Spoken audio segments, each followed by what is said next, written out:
it's Carly here from Made for More AI, and in this video I'm going to be showing you exactly how you can create an abandoned cart sequence. Now, an abandoned cart sequence is basically what we use to follow up with people that have only got halfway through the payment process. So you know what it's like, you go to pay for something and then you get there and you're distracted, or the kids are driving you nuts, or your phone rings or something like that, and you end up not completing that payment. So we just want to make sure that the people that were about to purchase, we don't lose them as a lead.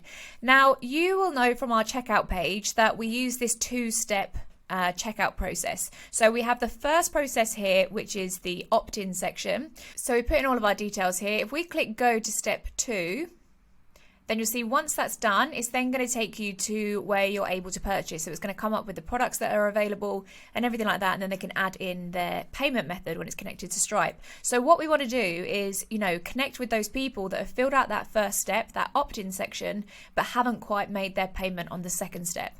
So what we do here is we go back to our automated sequences, and you'll see I've already pre-built some for you. So we have abandoned cart sequence, no deadline, and abandoned cart sequence with deadline. So no deadline means that there's no real end to when that offer is. So for example, for my software, someone can sign up whenever they want. So I'm really not saying, you've only got 3 days to get this offer. All I'm saying is I saw you were about to purchase, but something happened. Here's where you can come back to it. Or if your course is only on sale for the next 5 days, that's where you can jump in here and do it with a deadline. So we'll do that for now. The first step we're going to come to is this cart abandon deadline. So this second one down here.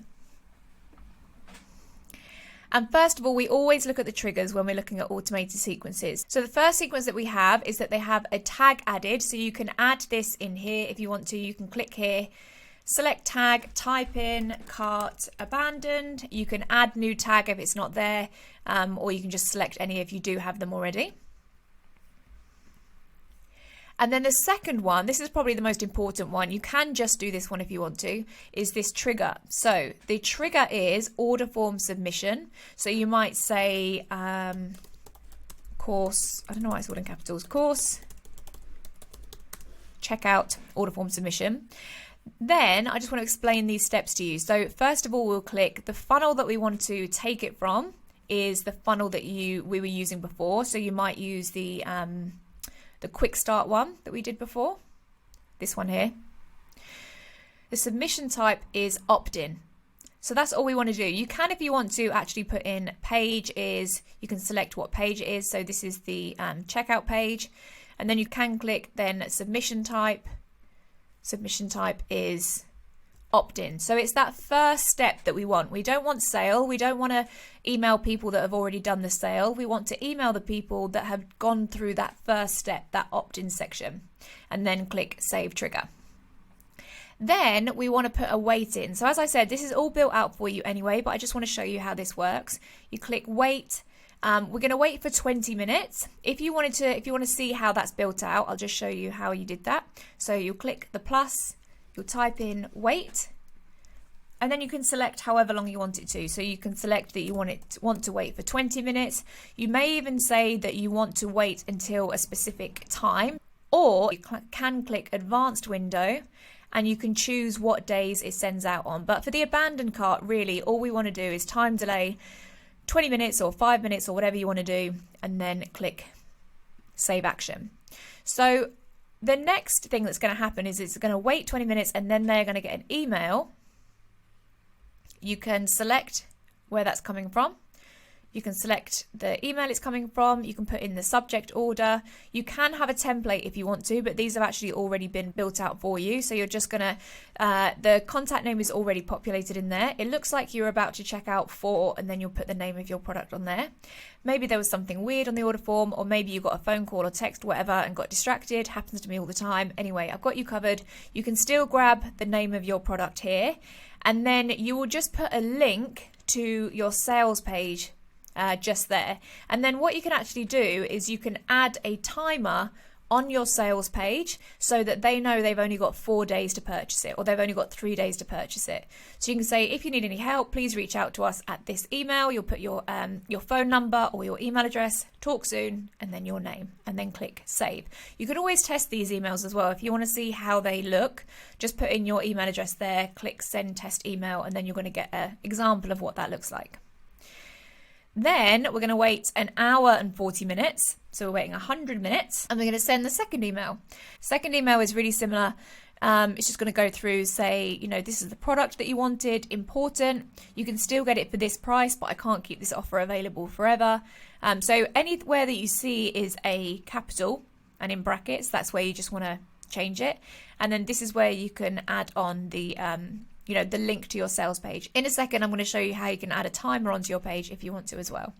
Put your name. Remember, when you take me up on this offer, you're going to get all of these amazing things. Don't wait, can't hold the order forever. Or you can say, in the subject line here, you could say, only 3 days left or 72 hours left or something like that.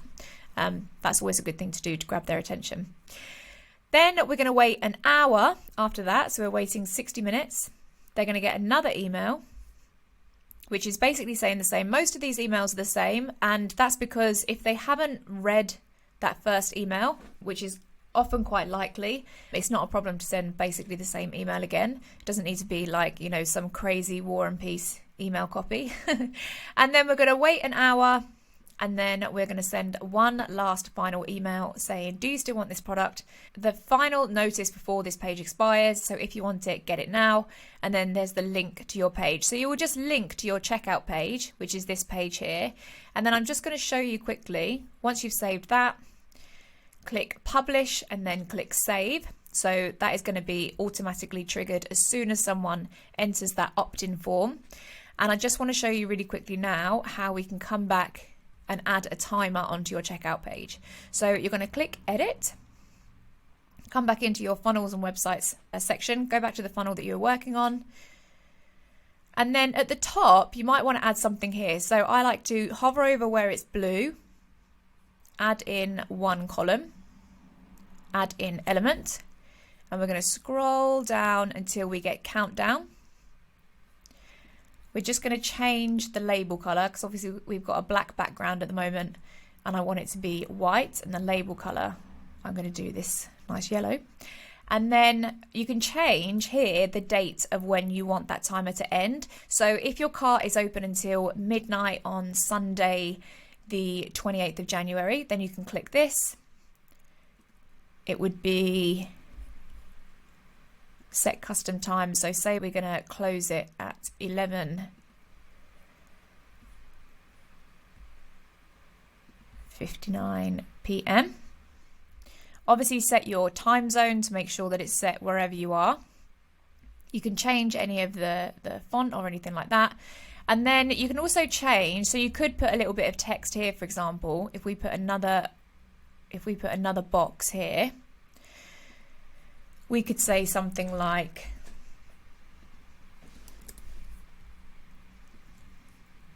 let's just go back to that white.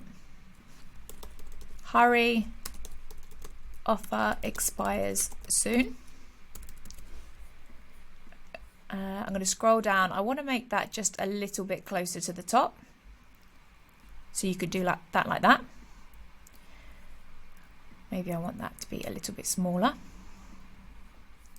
And then at the moment we have it to, you can actually redirect it to another page. So you could create another landing page that basically just says, it could default back to your home page, or it could just be a landing page that basically says, you've missed it, keep a lookout for when we launch it again soon. Or you could even add a wait list there if you wanted to. Or you can just have it that it just hides.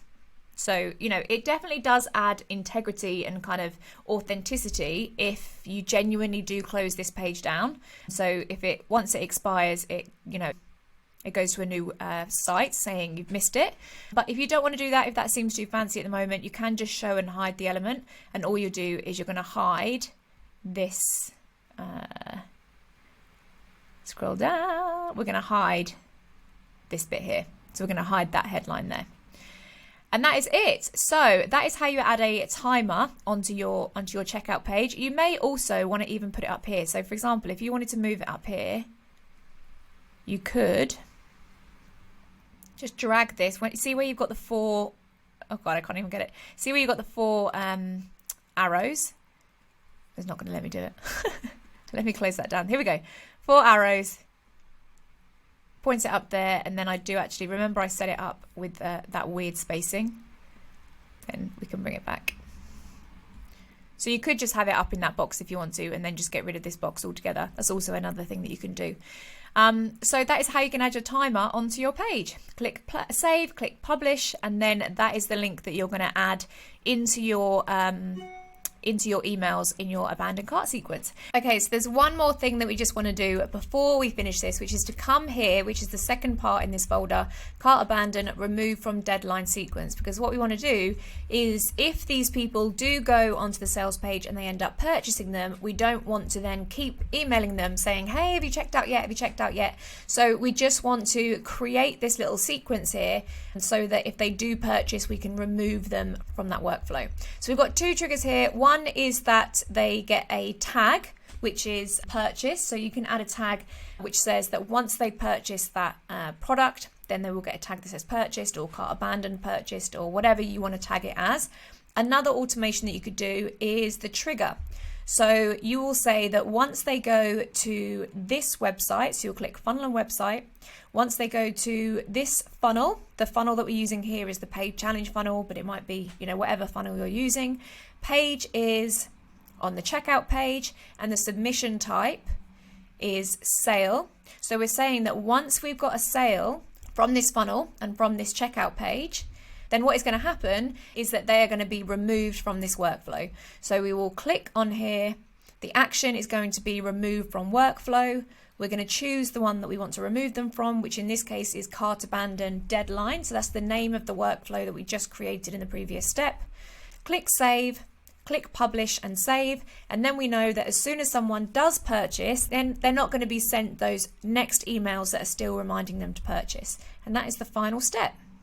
So that is it. So if you are watching this from YouTube and you are not yet a member of Made for More AI, you can just click the link below. That's going to give you a free demo of the whole site. You'll see exactly how the whole thing works, and then that's going to take you to the pricing page where you can decide which plan is best for you. So I hope you join us. I hope you found that helpful, and I will see you very soon. Bye.